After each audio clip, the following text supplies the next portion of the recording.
పిల్లలిద్దరూ వచ్చేస్తున్నారు. ఇప్పుడు వాళ్ళు చూసి మనశ్శాంతి దొరికిందబ్బా.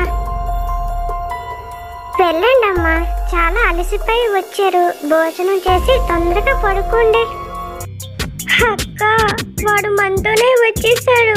మా ఇంటి ఎదురుగా నిలబడి డాన్స్ వేస్తున్నాడు. ఎంత భయంకరంగా ఉన్నాడు చూడవే అక్క. చెల్లి, నీకప్పుడే చెప్పాను కదే, వెనక్కి తిరిగి చూడమాకే, దెయ్యాలు వెంట వస్తాయని. నువ్వు చూసావు, వాడు వచ్చాడు.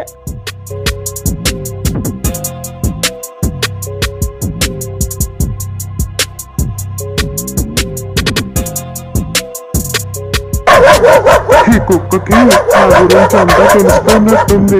అందుకే నన్ను చూసి అలా గరుస్తుంది. అత్తయ్య, నేను నీ బాలుని. ఒరే బాలుగా, ఎంత మారిపోయావు ఏట్రా, హీరోలాగా అయిపోయావు. దా తొందరగా ఇంట్లోకి వచ్చి